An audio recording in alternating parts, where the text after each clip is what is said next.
Everyone. Welcome to this afternoon's talk with the First Minister of Wales, Mark Drakeford. First Minister, thank you so much for joining us. This talk will sort of have three sections. The First Minister is going to give a brief introduction. Then Gemma, the chair from the Kent Labour Students, is going to start us off with some questions, and then we'll open up the floor for questions from everyone. If you'd like to ask a question, just use the raise hand function on Teams and we'll call on you and you can unmute yourself and ask that question. This event will be recorded so that students who couldn't make it can watch it later on YouTube. For the students here who aren't a member of our society, you can join. The link is in the chat box. First Minister, would you like to start us off? Well, Tommaso, first of all, thank you very much indeed for the invitation to talk with you this afternoon. It's a great pleasure to be talking to people from the University of Kent, where, as you know, I was a student a very long time ago. Now, I arrived in 1973 as an 18-year-old, and the university was a very different place, I'm sure, then. There were about 2,000 students altogether. So it was a very small and quite an intimate sort of place. And I have many political memories, which I'm very happy to talk to you about afterwards, if anybody wants to ask. And I arrived already a member of the Labour Party, which in the rural part of West Wales where I grew up was quite a radical thing to do.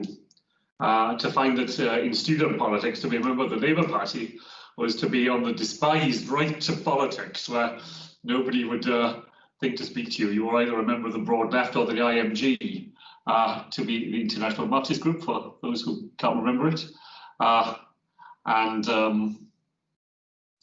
remained a member of the Labour Party throughout my time at Kent, and have been, of course, ever since. I came to Kent because I wanted a university that had three things.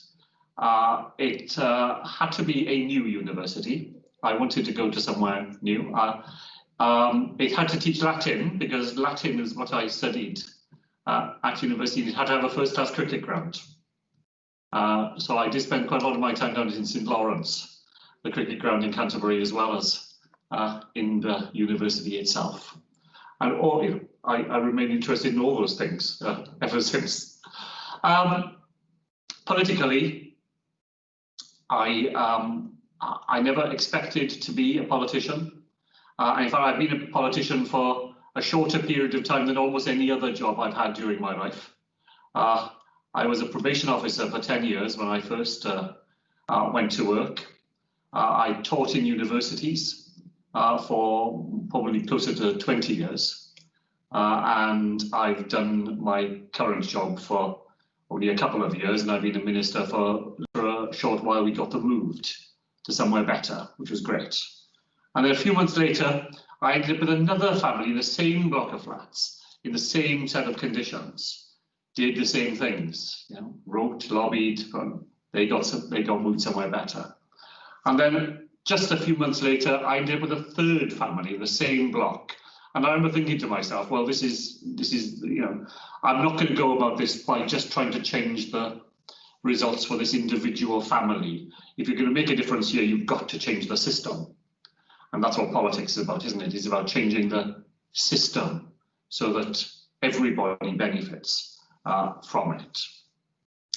And I became a councillor myself and did that for nearly 10 years and thoroughly enjoyed being a local councillor. It's a genuinely rewarding thing to do. You get to know your ward very well. You get to understand the people who live in it and the problems that it faces in a way that you cannot if you represent a constituency, as I do, of nearly 70,000 people. I was lucky in that I campaigned with others for devolution, and I've remained very committed to it as a way of recognising the unique characteristics of different parts of the United Kingdom.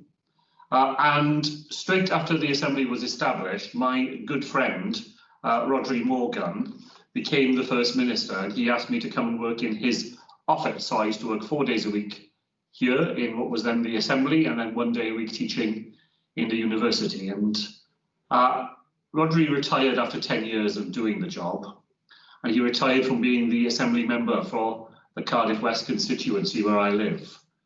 And with a lot of hesitation, I decided to put my hat in the ring to become the Assembly member, and did. And here I am today. Coronavirus has put a light on devolution like nothing else, really. It's brought it to the attention of people who barely knew it had happened, and has in some ways exposed a whole series of attitudes that have been subterranean during the 20 years. So we are living with the first majority Conservative government at Westminster in the whole of the devolution period. And it is not proving a happy experience for many people in the Conservative Party and in the government. Not all, there are better people than this, but for too many of them, having discovered that devolution has happened, they are both taken by surprise at it and don't like what they see. And by instinct, they would like to pretend that the world still is as it was over 20 years ago, and to roll back what has happened in a devolved United Kingdom in order to reassert the primacy of the central state. That leads to a great deal of tension. But ironically, it acts mostly as a recruiting sergeant for separation. So you will have seen the opinion polls recently in Scotland, showing a significant and sustained majority of people saying they would vote to leave the United Kingdom at a second referendum, and interest in independence in a Welsh context, which is still a minority sport, but it has certainly grown as a result of dealing with a UK government that seems disrespectful of devolution and wishes to try and undermine it in many ways. Thomas, I'm built for a university lecture, so my normal length is about 50 minutes, and then I clear my throat and say, so I come to my second point. But I'm not going to do that for you this afternoon. I'm going to stop there, and very happy indeed to answer questions or hear. Very keen to hear people's views as well. Great, thank you so much, and thank you so much for that introduction. I'll now hand it over to Gemma, who will start us off with some questions. Thank you. Hello, hi, I'm Gemma Shanahan. I am the chair of Kent Labour Students, and I've just come up with some kind of like key points and ideas to lead off from conversation.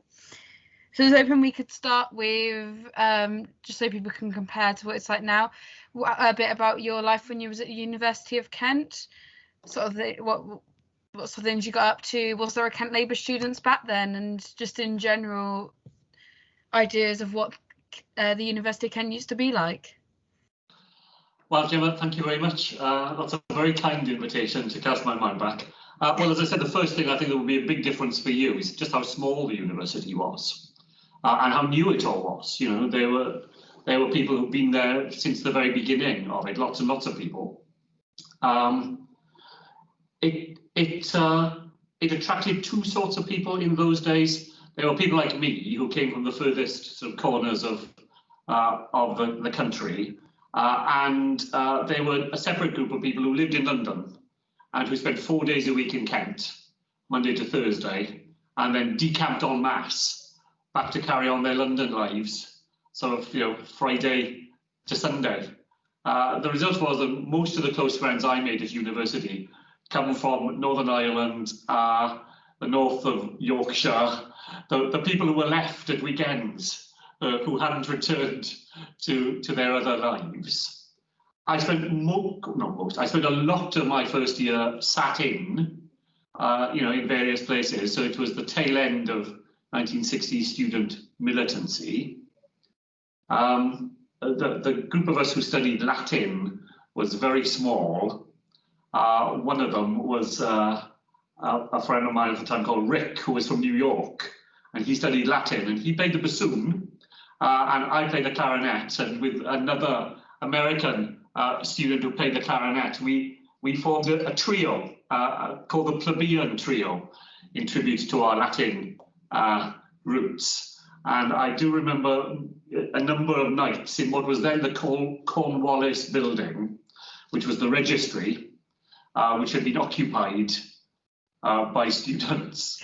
And so we played Mozart trios by candlelight, the electricity having been cut off, while people went through their files, as people did. Normally, I imagine, to their great disappointment, that their files only said, terribly bland things from the schools that they'd come from, and so on. So there was a Labour club. It was small, and it wasn't very, it didn't play a very big part, because, as I said, student politics was in the grip of different class of person. I did sit for what I'm sure was far too many hours in the student union, listening to debates on whether the working class of Canterbury were about to rise. I always wanted to say that if we sent 2 taxis down, we could probably get them all in it, and just hear from them direct. In fact, on a very surreal night in 2017, when I was at the Cardiff West Count here in Cardiff, when at about 3 o'clock in the morning I was told that Labour had taken Canterbury, I finally knew that it couldn't be true. I just knew that I was hallucinating, having been without food and water for so long. But of course it turned out to be true. And that was a wonderful moment for me during that night. I lived in Whitstable for 2 of the 3 years that I was there, and loved that. I thought that I really enjoyed being there. The very first broadcast of Parliament happened while I was a student in Kent. I was sitting on the beach in Whitstable, and I just had a swim and listened to Tony Benn answering questions in the very first radio broadcast from Parliament. And I was told that Harold Wilson had announced his retirement while walking across the campus to the library. And I was so shocked by this news. It was a summer's day, a hot day. I was walking quickly across the campus. I was so taken aback by the news that Harold Wilson had announced his retirement that I walked straight into the sort of plate glass doors that were, I don't think they still are, they were the front of the library, 2 big, thick plate glass doors. I walked straight into them and practically knocked myself out. And then had to act like people were doing this all the time, but there was no need for anybody to take any notice of it. So yeah, there are many other things I could remember, I'm sure, but that just gives you maybe a small flavour of what it was like to arrive from a very distant place and to spend 3 years which I look back on very fondly. That's brilliant, thank you. I come from the West Country as well, so I come from quite far of a distance too. And yeah, it's great to hear about it, and the registry being occupied. I've heard that's been done quite a few times, although they've got an alcohol licence now, so we no longer can. Oh, wow. But no, it's brilliant to hear about your time at the University of Kent. So I was wondering if we could just move on to coronavirus and the lockdowns in Hull.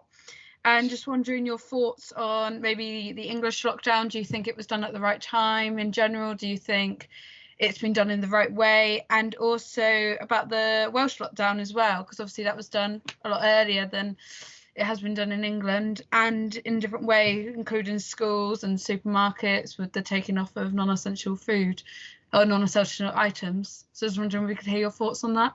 Yeah, of course. Thank you. Well, I try and approach the whole business of intergovernmental relations by not criticising what other people do, because my job is to, help use the powers we have here in Wales to meet the needs of people who live in Wales, and we do that to the best of our ability. You will remember that SAGE, the Scientific Advisory Group on Emergencies, had at the end of September, produced a paper that said that the most effective way of dealing with what was already a rapidly rising pattern of coronavirus was to have a firebreak period. The Prime Minister called one of his erratic and sporadic meetings of COBRA, the forum in which First Ministers of Scotland, Wales, Northern Ireland come together with the Prime Minister and other UK ministers to tell us about his plan for a three-tier approach to the virus in England. It was a surreal meeting in the sense that the Chief Medical Officer for England and the Chief Scientific Advisor said in the meeting what they then subsequently said publicly, which was that a three-tier system by itself would not work. It wasn't sufficient to turn back the tide. I asked for a special COBRA meeting to discuss the sage advice that a firebreak period would be effective, but that never happened. And in the end, you've just got to go ahead and make the decisions that you think are right.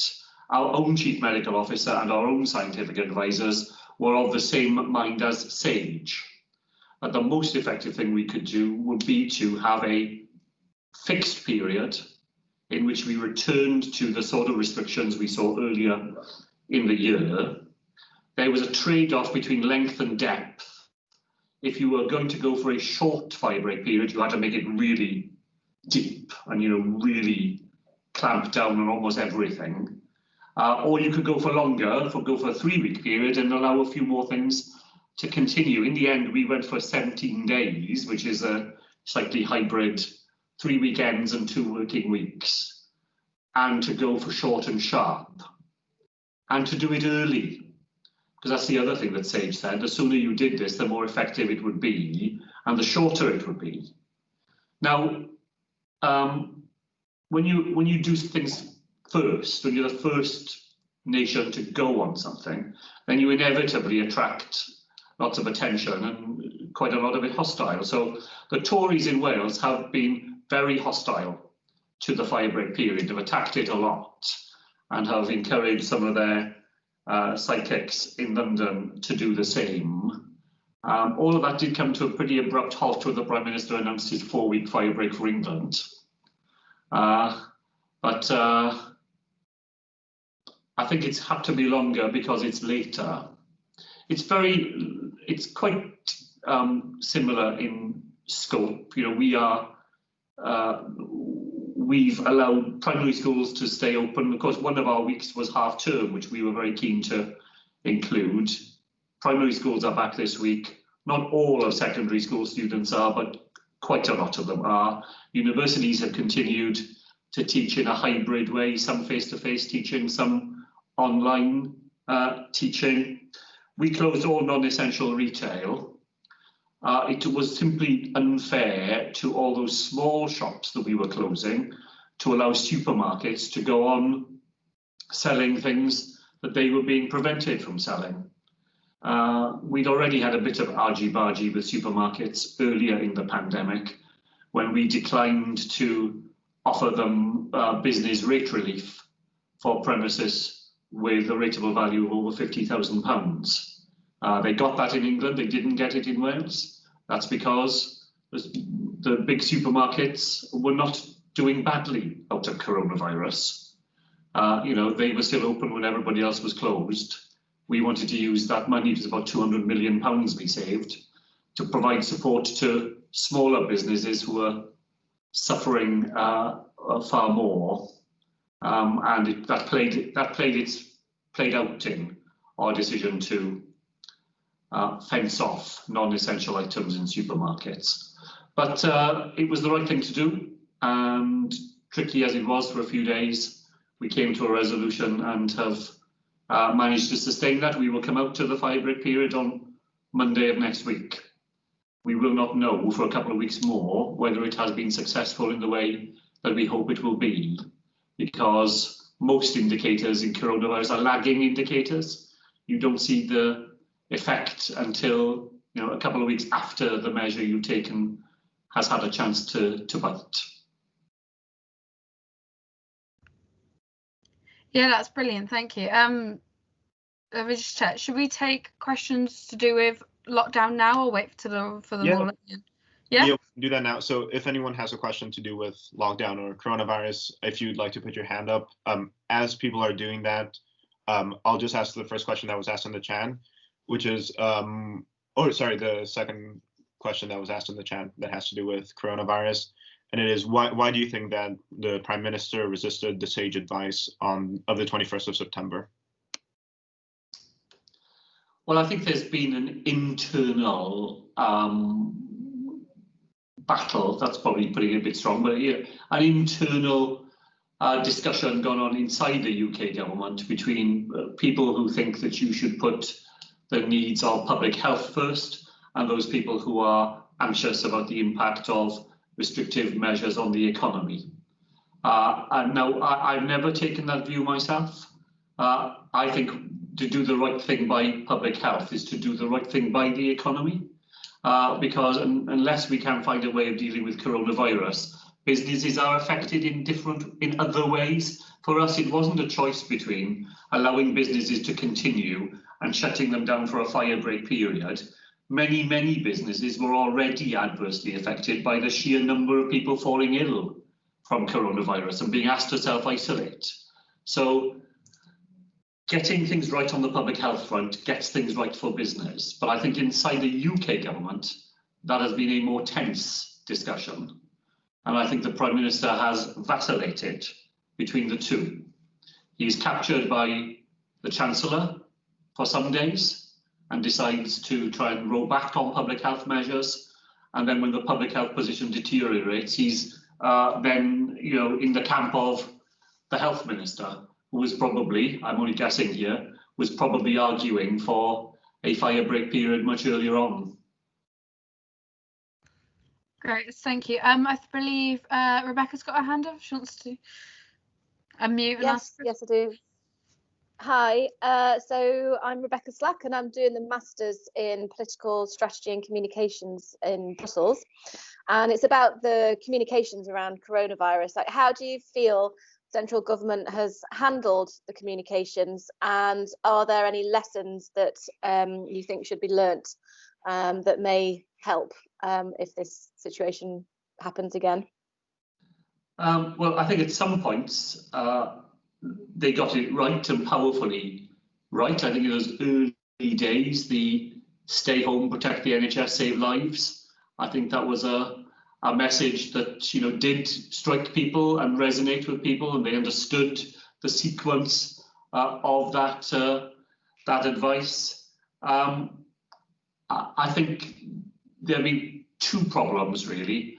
One is that when they decided to move away from that advice, they have struggled to find a message that resonates in the same way. Don't know if any of you remember "Stay Alert." But I don't think it. No, what does that mean? Yeah, well, indeed. Well, as people said, I've always wanted to be alert. We don't have enough alerts, so stay alert if you can. No, I'm afraid it just didn't work, didn't resonate. But we were simply told about it. We weren't asked about it. We were simply told that the slogan was changing. We didn't change it here in Wales. So I think they've struggled since on that. And I think the other thing that has been difficult from our point of view is that the Prime Minister has, I think, been simply unwilling to reconcile himself to the fact that for quite a lot of what he talks about, he's actually the Prime Minister of England. So when he talks about health, he is talking about his English responsibilities. When he talks about education and schools, he is talking about his English responsibilities. When he talks about public transport, he is talking about his English responsibilities. And I think he somehow believes that to recognise that is to diminish the status of the job that he does. So we've had a series of communications from UK ministers in which they don't distinguish between when they are talking legitimately on matters that affect the whole of the UK and when they're talking about things that only affect England. And that does cause huge confusion. and has been a difficult matter for us. Lots of people in Wales get their news from English, London-based newspapers or broadcasters that are based across our border. And so they hear these messages and they're not sure. Does that apply in Wales? Is that for something else? It would have been much better had the Prime Minister and others been willing to be clearer when they were speaking genuinely on a UK basis and when they were referring just to England. But it's been a struggle to persuade them to do that. Sometimes I just think it's just force of habit and they forget. Sometimes I think it's because they just don't like the politics. And if I could sort of ask a quick follow-up about that, what about the internal communications between yourself and Westminster, yourself and the Prime Minister? Have you found that throughout this crisis there has been good cooperation and good communication coming from Westminster? If you could talk a little bit about that. Well, my frustration has been that when we have meetings, particularly UK-wide meetings with all 4 nations represented, they're almost always worthwhile. You always learn something, you always have a chance to think about, you hear somebody else's perspective, you understand a bit better why decisions are being made. So they are always, in my experience, worth doing. The problem is that they have been entirely sporadic, ad hoc, arranged at short notice. There aren't any papers. The agenda arrives 5 minutes before the meeting starts. And then weeks can go by with nothing. So I have tried to argue all the way through for a regular, reliable rhythm of meetings. They don't have to be long, they can be half an hour. But if they're in everybody's diaries and we just spend half an hour in each other's company explaining the dilemmas we are facing, talking about solutions that we are developing, sharing ideas as to how things could be done better, I think we all make better decisions. And I have been frustrated at the fact that the UK government has only ever wanted to operate on a genuinely UK basis when it's really up against it. When there's a problem, we get drawn together. Once the problem is, being pushed past, then all of that goes into abeyance until there's another emergency when suddenly we're round the table together again. And I don't think that's a good way to run the United Kingdom. I don't think it gets the best out of it all. And as I say, it runs the risk of undermining the case for the United Kingdom unless we can demonstrate that it has genuinely institutional ways of bringing us together when the need exists, rather than just make it up as you go along ways of making the UK work. That's brilliant, thank you. Has anyone else got any questions on lockdown before we move on to the next topic? No? Oh, yeah, so Philip, do you want to ask a question?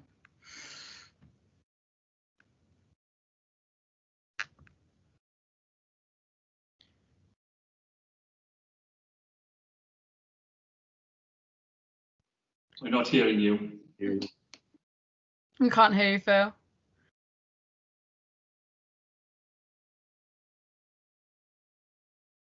Oh.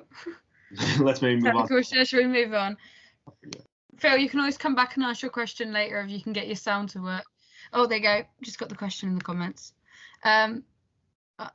Honest question from someone else. Do you think yourself and other members of Devolve... Oh, wait, we'll come back to this one in a bit when we talk about devolved governments, because we're going to move on to that at the end. So we'll move on to the next topic, and then the topic after that will be the devolved powers. So our next topic moving on to is about the Labour Party, because obviously you've yourself been a member for the Labour Party, as you said, for years. I think I, as chair of Kent Labour Students, and I know some of my members in attendance too, would be interested in how the Labour Party has changed over the years for you, How is the Welsh Labour Party? Do you think it differs to the Labour Party in general in England? And what changes do you think we need to see in the Labour Party after the election? And finally, do you think Keir Starmer is moving in the right direction? Lovely, thank you, Gemma. Well, politics in Wales is different to other parts of the United Kingdom. Wales is the only part of the United Kingdom that, in an absolutely unbroken way, ever since universal suffrage really began, Wales has always voted for parties of the left. Voting Conservative has always been a minority interest in Wales. So the context and the context is different. The whole of politics is to the left of where it would be on a UK basis. And the Tories are to the left of the Tory party, the Labour is to the left of the Labour Party, and that creates a different context for Labour here. And I myself have always belonged to the sort of radical left tradition in our party. I grew up, as I said to you, in West Wales. Gwynfor Evans, who was the first ever Plaid Cymru Welsh nationalist member of the House of Commons, was the member of Parliament for where I lived.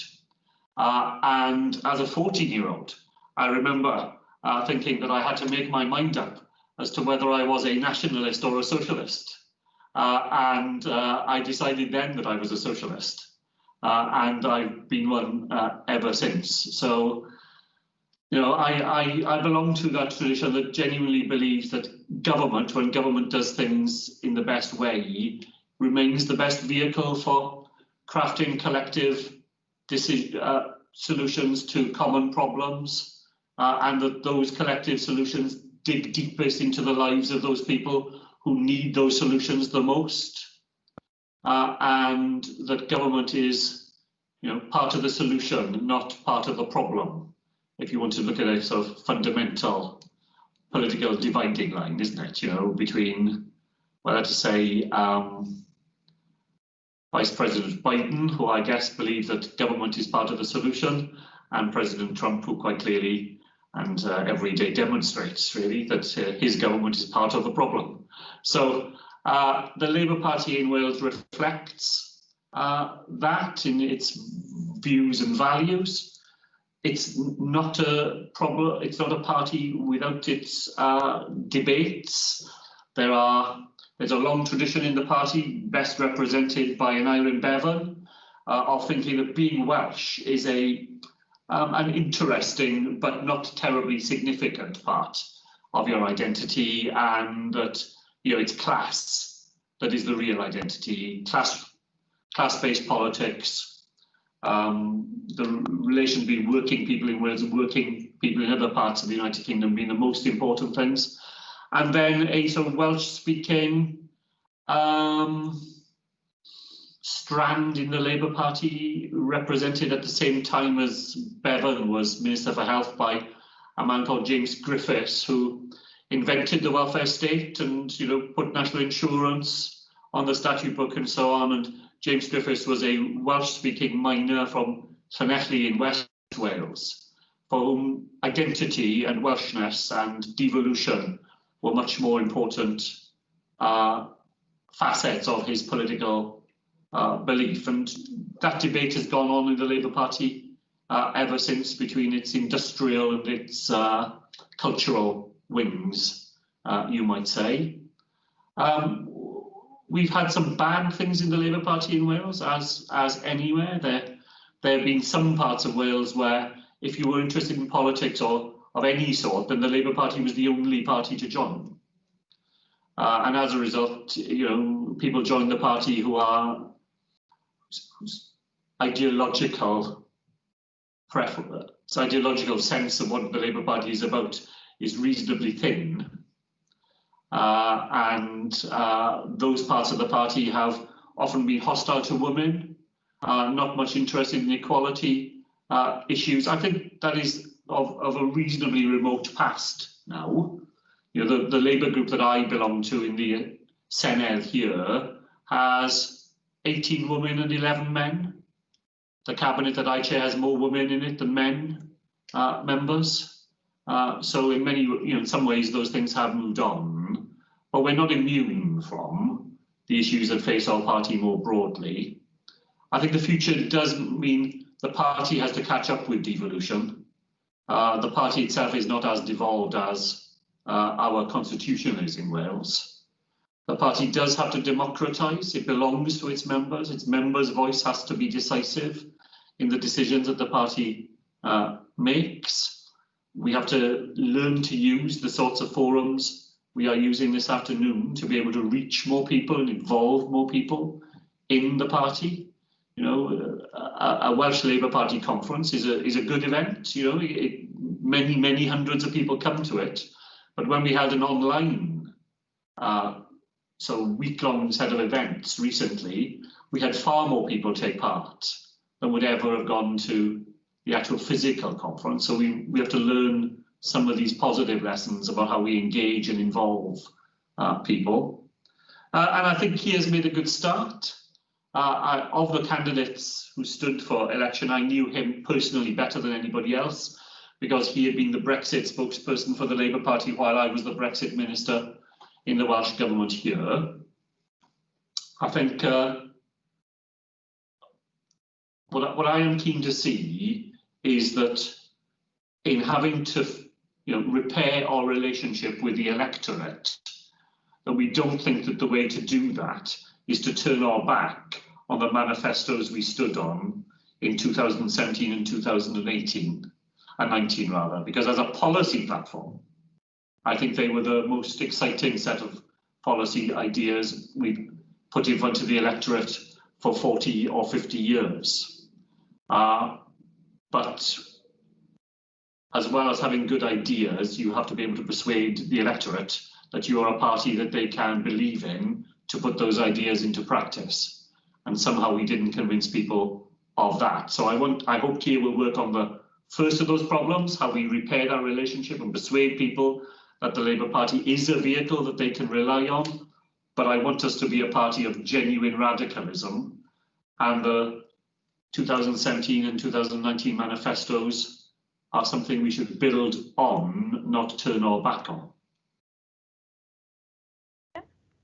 Do you want to go ahead and ask your question? Yeah, I'm just wondering how you repair that relationship, that lack of trust that you were talking about, because there's only so much you can do out of government and in the opposition, especially when the majority has an 80-seat majority to show that you are trustworthy and that you can implement the radical plans that you talk about.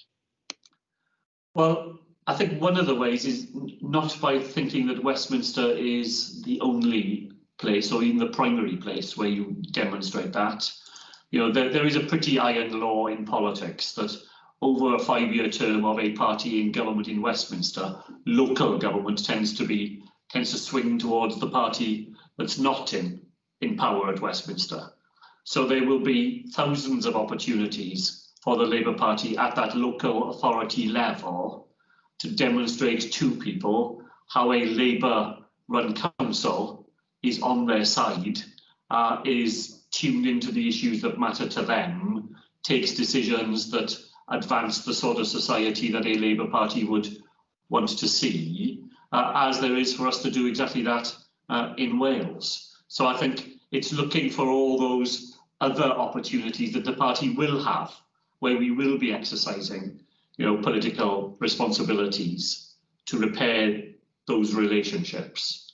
I think Keir has gone about it in the right way in the first year. He's done an awful lot of just listening and talking to people who decided not to vote for us back in December last year.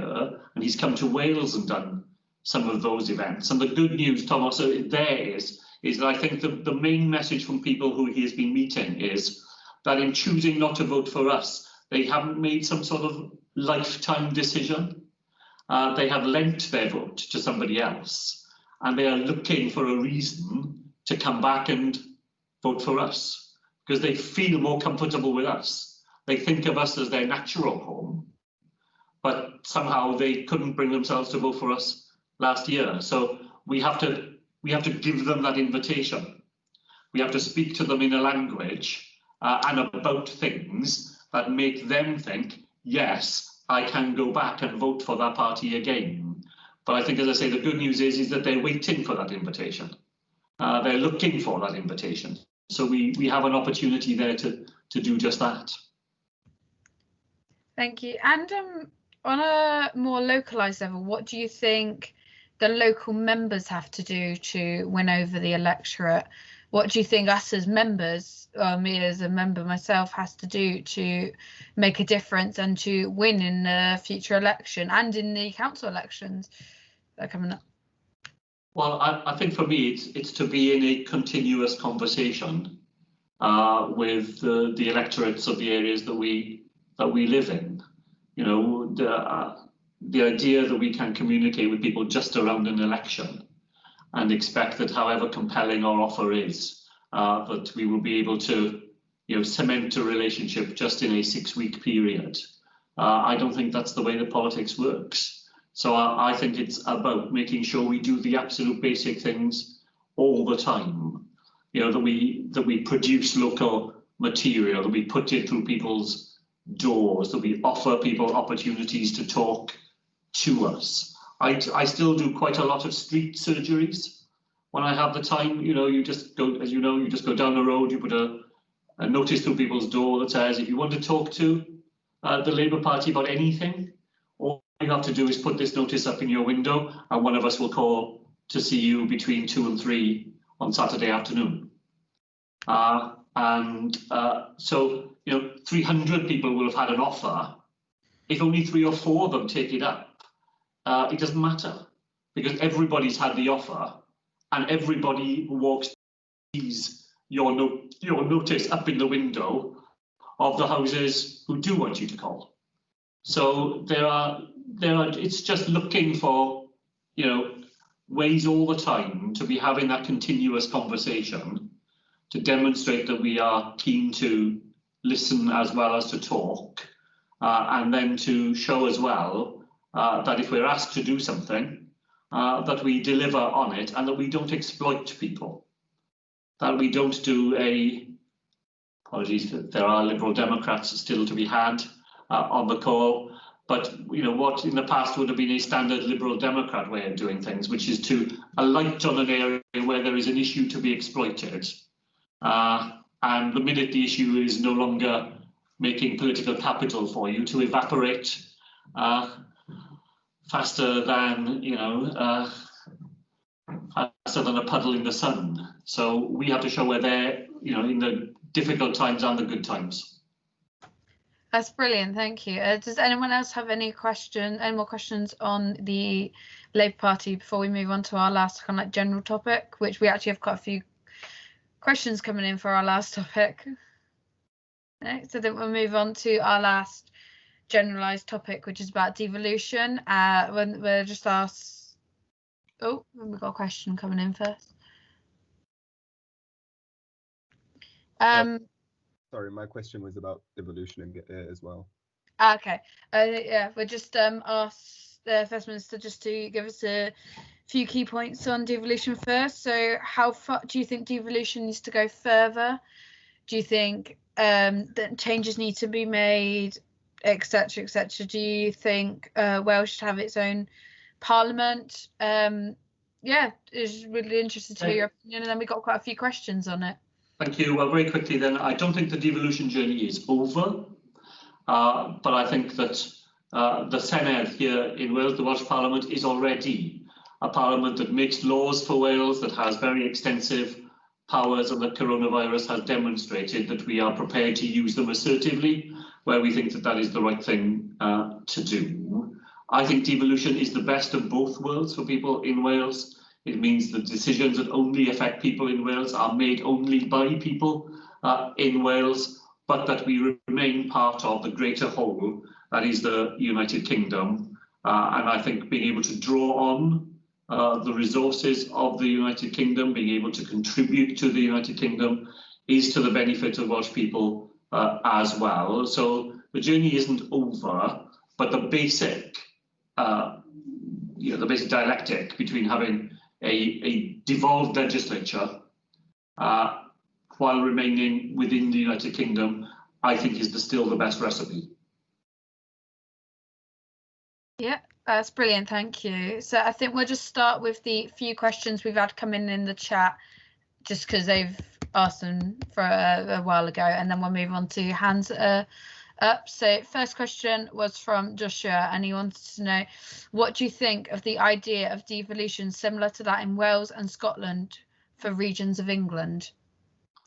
Well, I think regional devolution in England is the great untalked of issue, and is a genuinely important issue. I spent time just recently talking with Gordon Brown and Andy Burnham about that, and we tried, if you remember, to suggest devolution to English regions way back in the early part of the 2000s, and it didn't resonate, and it didn't work. So I don't think picking the Welsh model up or the Scottish model up and trying to drop it into the West Country or the North East or the West Midlands or whatever, I don't think it works like that. But I do think there's a really urgent conversation about devolution of power in England in a coherent rather than entirely piecemeal way, as is currently the case.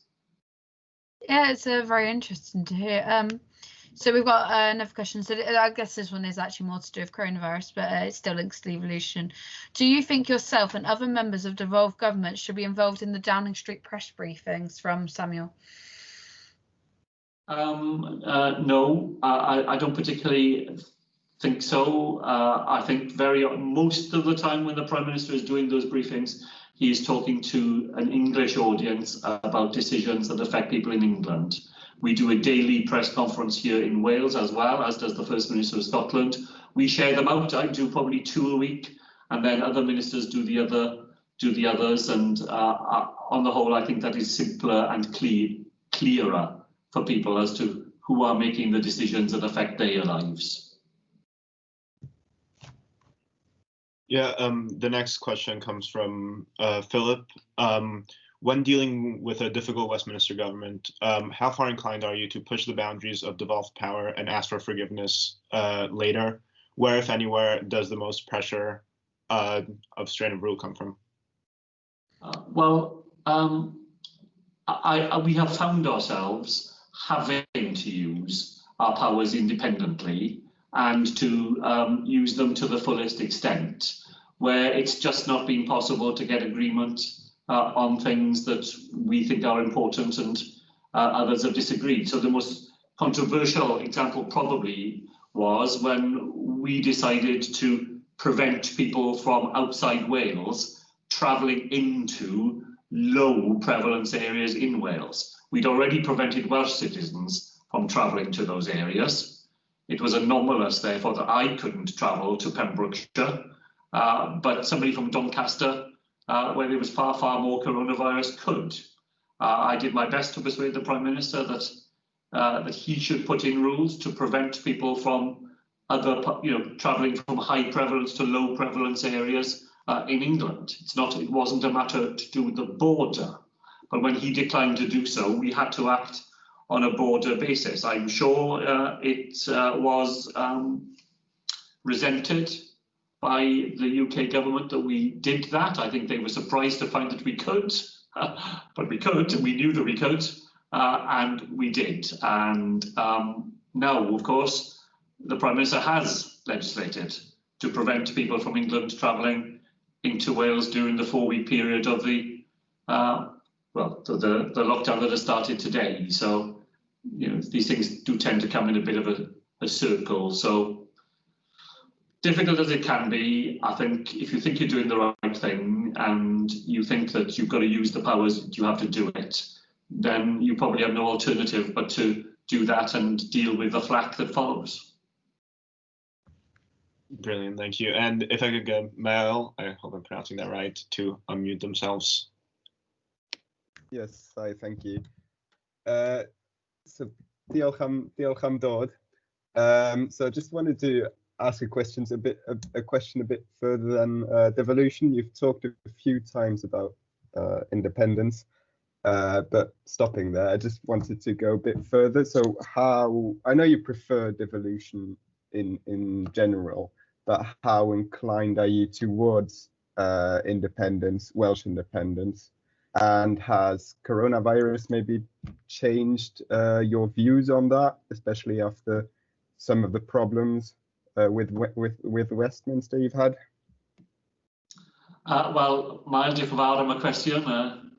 Nes I clywed Cymraeg, of course. So, look, being Welsh matters a great deal to me. I'm, from rural West Wales. I speak Welsh. I feel connected very much to our history and our culture and all of that. So, on that identity level, I'm always Welsh first and British second. So I come at this question in that way. But what I often say to people who ask me that question in Wales is what independence do you want? I mean, we have an independent Senedd or Parliament here in Wales. We have full independent lawmaking powers, which we exert and use. We demonstrated during the coronavirus period that we will use those powers, even when it causes some tensions and potential difficulties with others. We act independently, in other words, using the independent powers we already have. What exactly are you looking for? And I sometimes think it is a more emotional reaction than it is a sort of thought through sense of what a so-called independent Wales would be like. So I never have been tempted to separation. I didn't want the United Kingdom to leave the European Union. I think we are better when we are parts of greater wholes, where we regard ourselves as partners, sharing wherever we can a sense of common purpose together. And just as I didn't want Wales to leave the European Union, I don't want Wales to leave the union that is the United Kingdom. Because while it's a bargain that has its difficult moments, I still think the bargain on the whole works better for us than being a country of 3 million people simply trying to make our own way in a complex globalized world. And I don't find that an attractive proposition for myself for many reasons, some practical and some because I just have a different view of how we are better off connected to one another than separated off from one another. And I very much,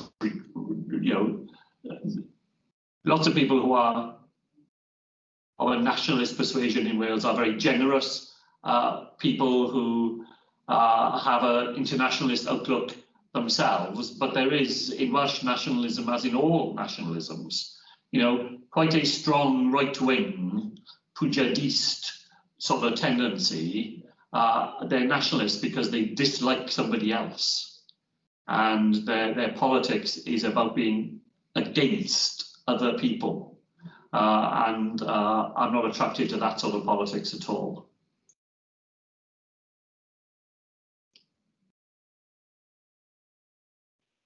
Do you have a follow-up? Yeah, just one small thing. Just regarding that last point, I know, of course, some nationalism is right-wing, but I also think that some nationalism is actually to counter the for example, nationalism that exists in the UK in general. That I think your audio cut out. Yes, sound's gone. Yeah. But we probably we're not hearing you, Mile, anymore.